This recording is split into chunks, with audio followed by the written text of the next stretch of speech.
긴 연휴를 보냈습니다. 제가 지내면서 읽은 책 중에 인상 깊은 구절을 하나 만났습니다.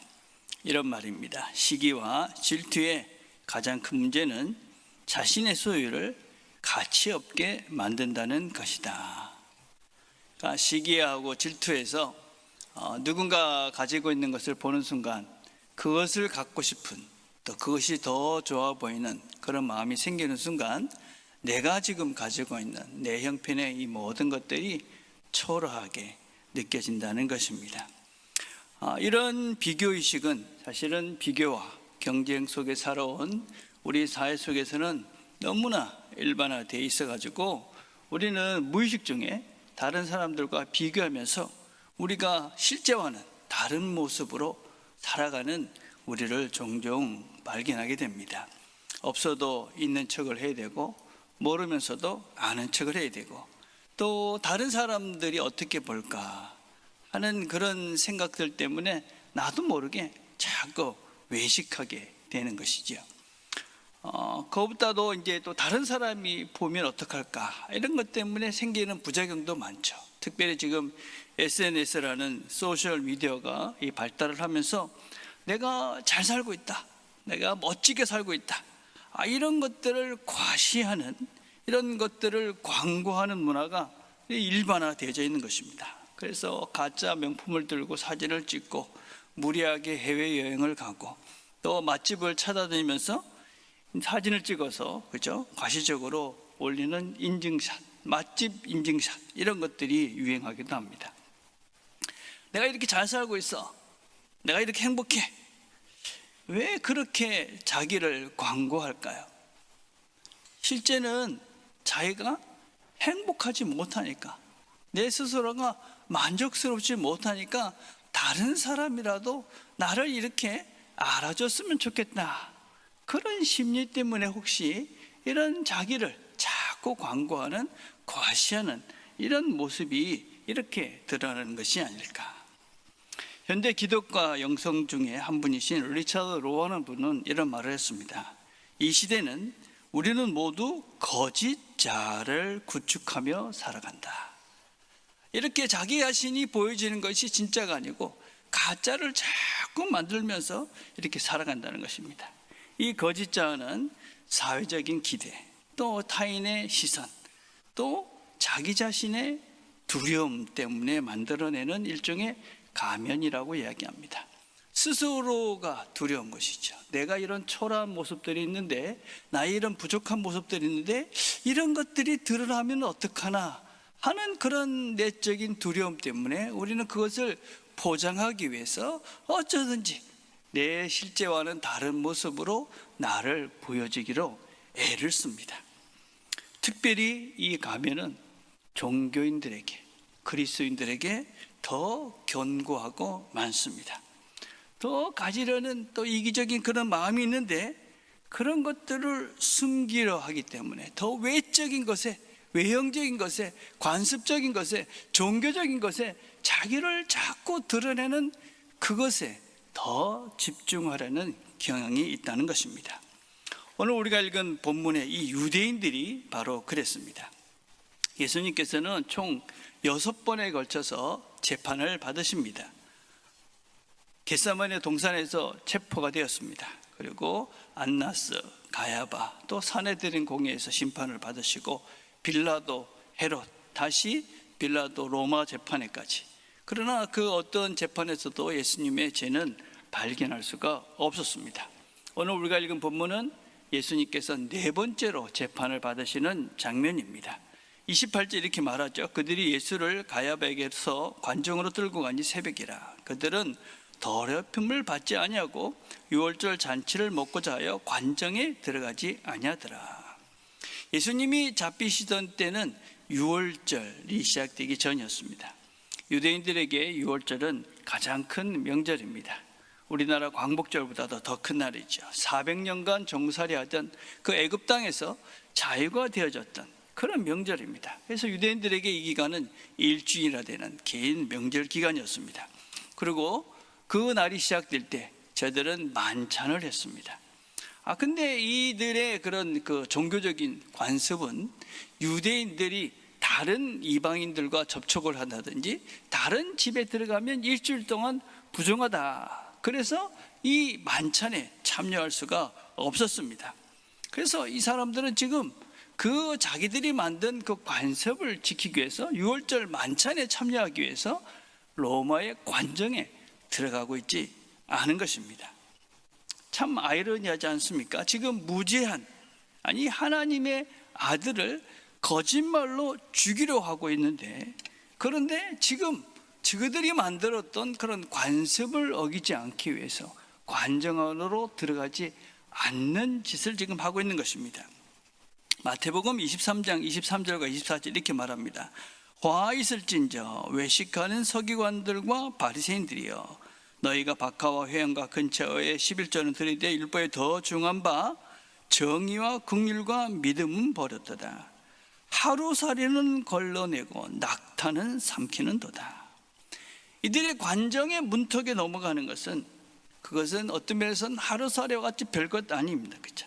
그런 종교적 행위를 어기는 것은 두려워하면서도 죄 없는 사람, 죄 없는 하나님의 아들을 십자가에 못 박으려는 것은 꺼리지 않고 그 일들을 행하고 있습니다.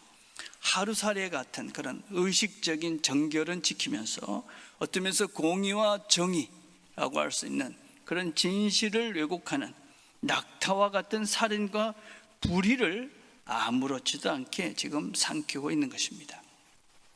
사람들이 왜 외식을 하게 될까?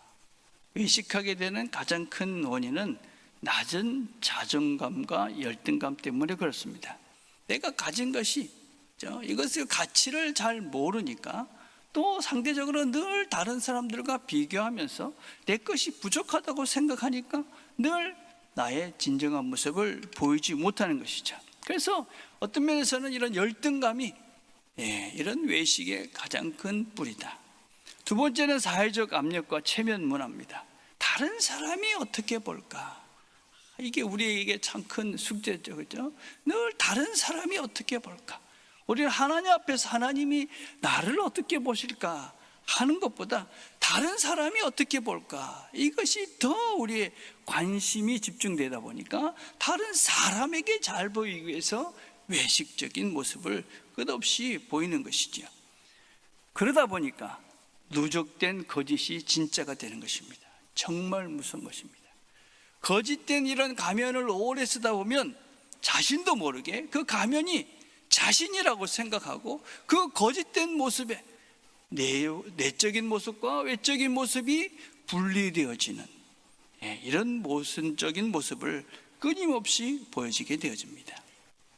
유대 종교인들은 지금 끊임없이 자기들이 그런 외식적 행위를 하면서도 그것이 얼마나 잘못된 것인지를 모르고 있는 것입니다. 여러분, 신앙이라는 것은 철저하게 내적인 것입니다. 내면, 우리의 내면, 보이지 않는 것이 훨씬 더 중요하다. 주님께서 하나님이 이렇게 말씀하시죠. 사무엘상 16장 7절입니다. 여호와께서 사무엘에게 이르시되 그의 용모와 키를 보지 말라. 내가 이미 그를 버렸노라. 내가 보는 것은 사람과 같지 아니하니 사람은 외모를 보거니와 나 여호와는 중심을 보느니라. 여러분, 우리가 이 중심, 본질이 바뀌면 행동도 바뀝니다. 우리 본질이 바뀌면 행동이 바뀌게 되어졌습니다. 그런데 이 본질이 바뀌지 않고 외면만 추가하다 보면 어떻게 되느냐? 그것은 존재적인 나와 실제가 다르는 것이죠. 이런 것을 심리학에서는 인지부조화라고 부릅니다.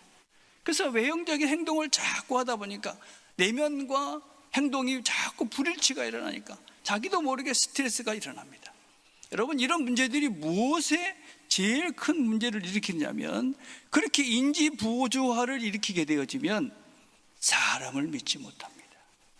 내가 진짜와 가짜가 다른 이중적인 모습으로 늘 살았기 때문에 실제를 모르는 겁니다. 그러다 보니 다른 사람들도 저게 진심이 아닐 거야, 저게 아마 또 속에 이상한 생각을 하고 있을 거야, 이러면서 그 사람을 믿지 못하는 것입니다. 그러다 보니까 지속적으로 그런 악순환이 이어지는 것이죠. 그래서 깊은 관계가 없습니다.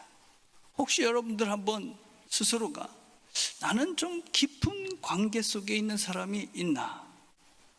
나하고 깊은 관계 속에 있는 사람들이 없다면 내 진짜와 가짜가 부조화를 이루고 있지는 않은가? 우리의 내면을 살펴봐야만 합니다. 신앙인은 본질적으로 보이지 않는 것을 추구하는 자들입니다. 하나님께서 다른 사람들은 다 모르지만 나의 중심을 보신다.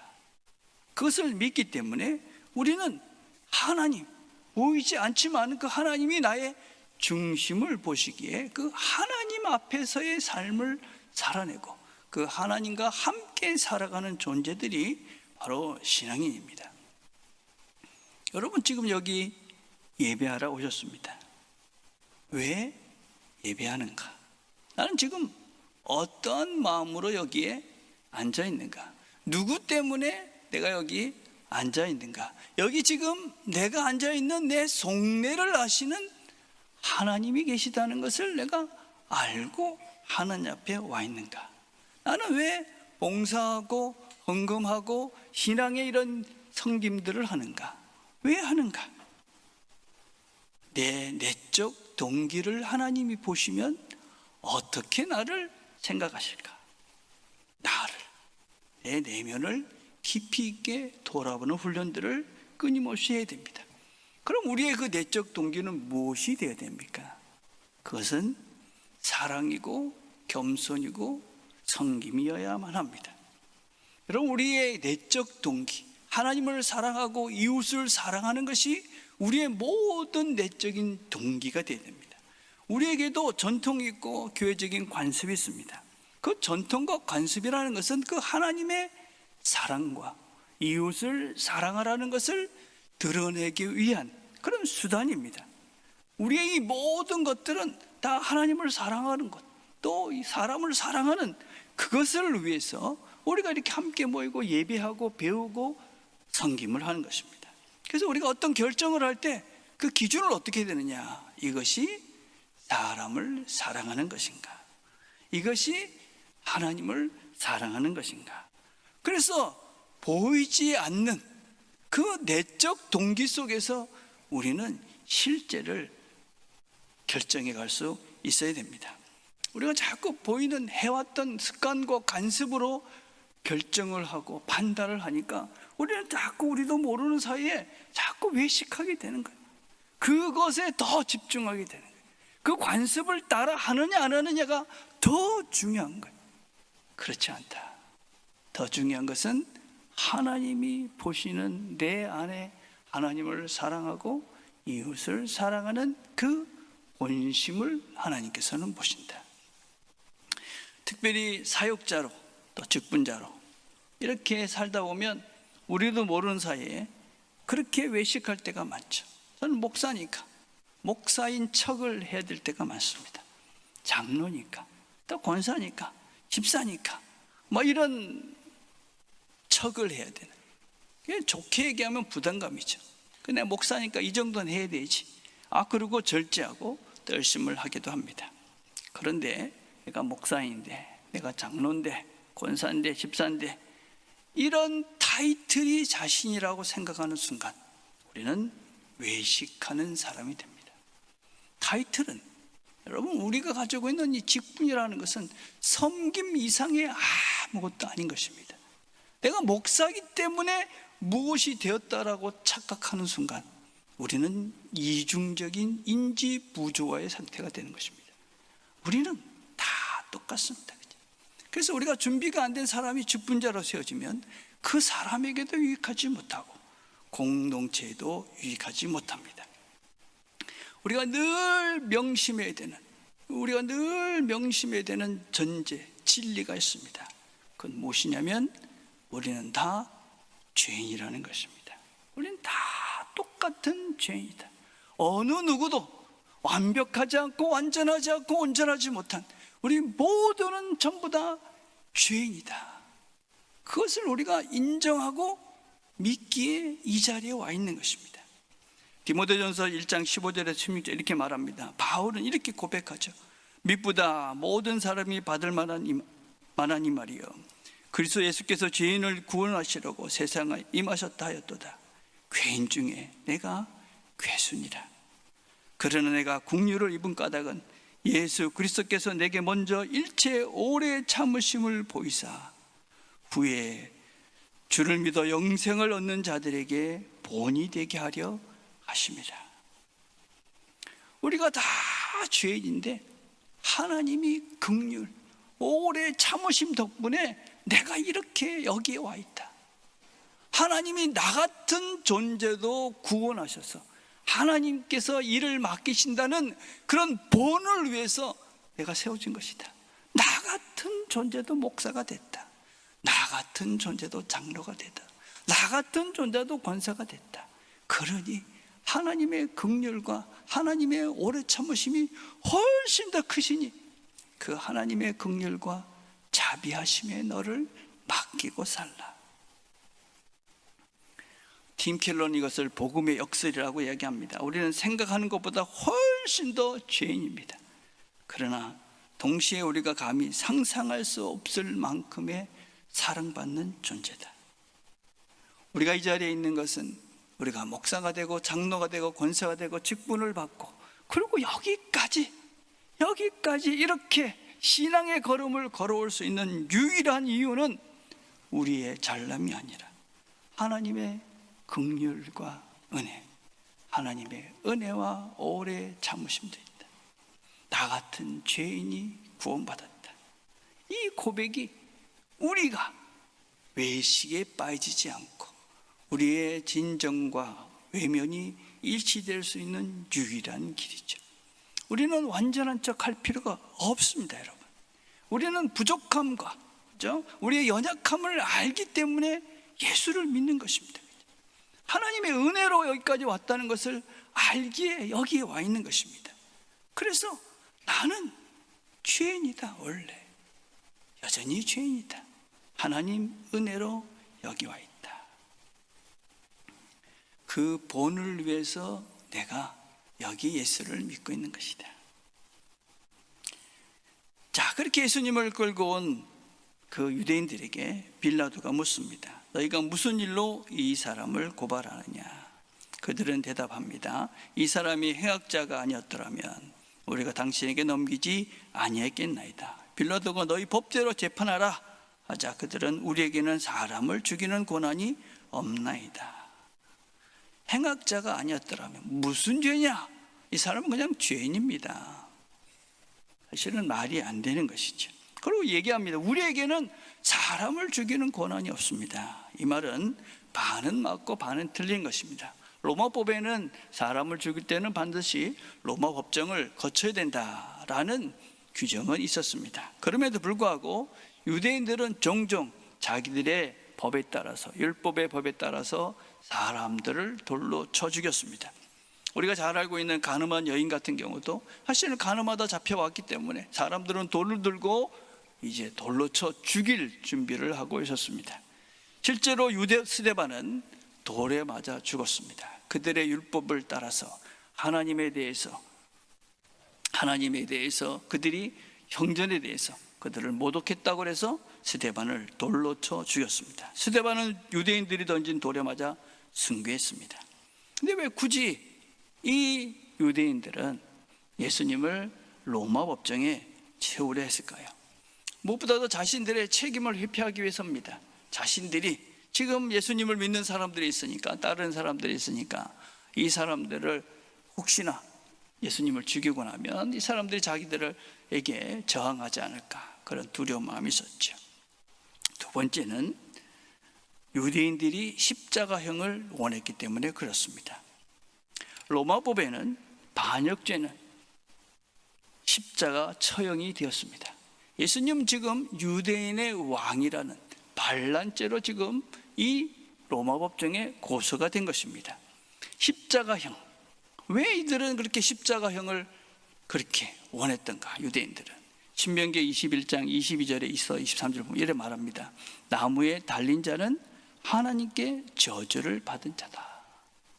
이들이 원했던 것은 무엇이냐면, 유대 지도자들은 예수님께서 십자가에 달려서, 나무에 달려서 죽게 함으로 이 예수는 하나님의 저주받은 존재지 선지자도 메시아도 아무것도 아니다 라는 것을 사람들에게 증명하려고 굳이 이들은 예수님을 십자가에 못 박게 하려고 이렇게 로마 군정이 와서 로마에게 이 사람을 십자가에 못 박으라고 강요하고 있는 것입니다. 그런데 놀라운 진리가 선포됩니다. 32절에 보니까 이는 예수께서 자기가 어떠한 죽음으로 죽을 것을 가리켜 하신 말씀을 응하게 하려 함이라. 예수님은 자신이 어떻게 죽을 것을 알고 계셨습니다. 마가복음 10장 33절에서 34절에 보면 우리가 예루살렘에 올라가니 많은 고난을 받고 정죄를 받고 사형 선고를 받고 이방인들에게 넘겨져 희롱을 받고 채찍질을 받고 십자가에 못 박히리라.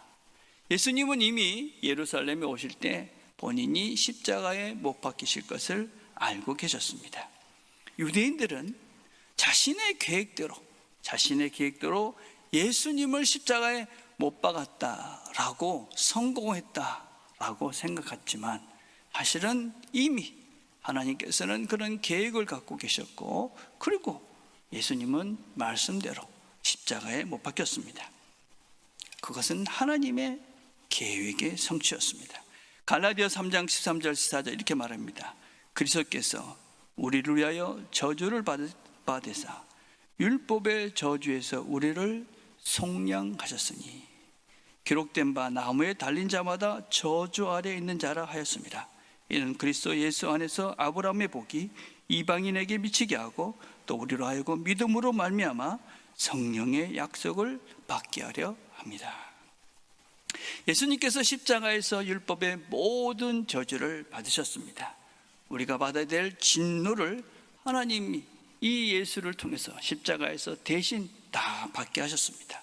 그리고 그 대신에 그 십자가에서 예수님이 그 저주를 다 받으시고 우리에게는 아브라함의 복, 믿음으로 성령, 새로운 생명을 얻게 하는 은혜를 우리에게 허락해 주셨습니다. 팀 켈러는 이런 말을 했습니다. 잘 기억하십시오. 하나님은 우리 같지 않은 이야기 두 편에서 더 크고 아름다운 이야기의 작가로 일하고 계신다. 사람들은 자기의 꾀와 자기의 잔디제로 뭔가를 자꾸 꾸미는 것 같지만, 하나님은 더 우리의 삶을 크고 아름다운 이야기로 만들어간다. 로한 윌리엄스라는 분은 이런 것을 하나님의 편직이다 그렇게 표현했습니다. 우리가 보기에는 얼크러진 실타래 같고 이 모든 것들이 어떻게 작품이 될까 두렵지만, 하나님께서는 그 하나하나를 엮으셔서 아름다운 작품을 만들어 가십니다. 유대인들의 지도자들의 악의, 빌라도의 정치적인 계산, 군중들의 변덕, 제자들의 배신, 이 모든 죄악, 철저한 실패, 그러나 그 속에서 하나님께서는 하나님의 구원의 계획을 완벽하게 실행해 가고 계십니다. 그럼 우리는 어떻게 살아야 될까요? 하나님이 다 알아서 하시니까 우리는 그냥 적당히 죄짓고 내 맘대로 살면 되는가? 그렇지 않습니다. 하나님의 뜻이 그냥 이루어지지는 않습니다. 하나님은 우리에게 선택권을 주십니다. 근데 이 선택권이 어떤 것이냐? 선택권이 어떤 것이냐? 너 하나님 말을 들을래? 아니면 맞아 죽을래?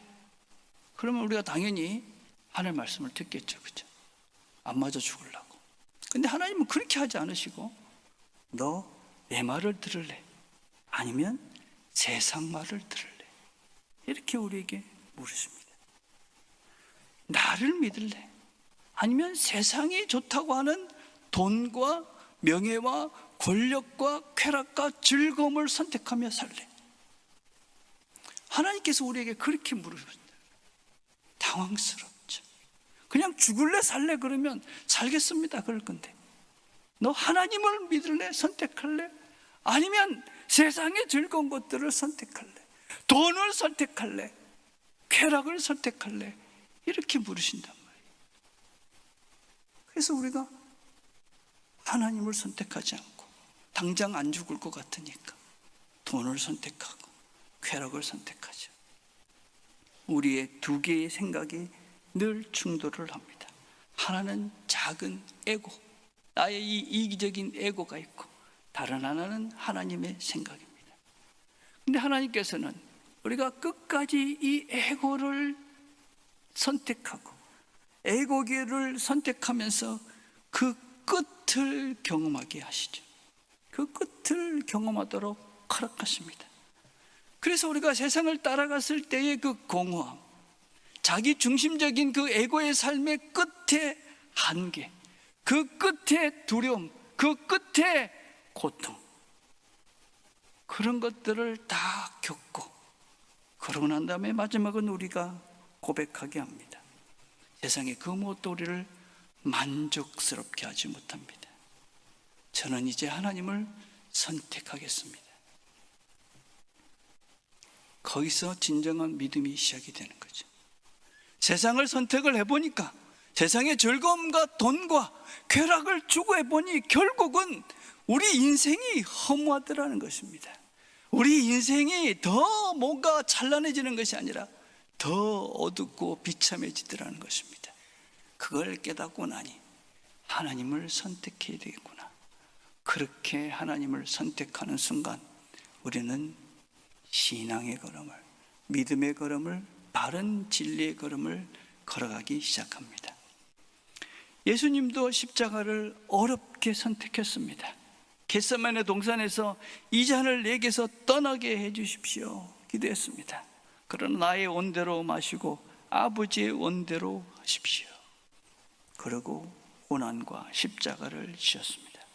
죽으셨습니다. 그러나 그것이 끝이 아닌 것이지. 하나님의 계획 안에는 그 십자가가 끝이 아니라 부활이라는 새로운 세상과 새로운 생명의 시작이 열리는 것입니다.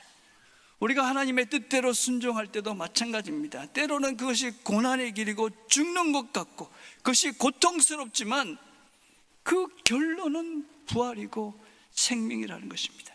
우리가 인생을 살아가면서 수많은 고난과 고통을 당합니다. 여러분, 그것은 결코 징벌이 아닙니다. 징계가 아닙니다. 나의 어떠한 잘못과 실패와 좌절도 하나님은 우리를 그렇게 죽도록 징계하시지 않습니다. 그것은 또 다른 준비의 시간입니다. 하나님께서 우리에게 일하시기 위해서 하나님이 그 일들을 통해서 역사하실 것을 준비해 가시는, 나를 새로운 존재로, 새로운 믿음의 사람으로 만들어 가시기 위해서 지금 하나님께서 나에게 고통이라는, 고난이라는 시간을 통해 하나님을 더 잘 믿을 수 있는 아름다운 이야기, 멋진 인생으로 마무리하기 위한 하나님의 준비 기간이다. 더 이상 다른 사람들의 눈을 의식하지 마시고 하나님 앞에서 진실하십시오. 우리는 긍휼을 입은 죄입니다. 여러분, 그것으로 충분하시죠. 그리고 지금 나에게 하나님은 뭘 원하시는가? 그 질문에 대답하려고 애를 쓰시고, 세상이냐 하나님이냐를 선택할 때 기꺼이 하나님을 선택하시면서 이 걸음을 걸어가 보십시오. 비록 작지만 작은 순종의 걸음을 지금 시작해 보십시오. 거기서 하나님께서 그것이 십자가고 고난인 것 같이 보이지만, 죽음같이 보이지만 그 끝에 반드시 부활의 영광이 있을 것이고 우리를 아름답게 빚어가시는 하나님의 손길들을 우리가 경험할 수 있게 될 것입니다. 이것이 우리가 믿는 하나님, 복음이며 우리가 걸어가는 십자가의 길입니다. 기도하겠습니다.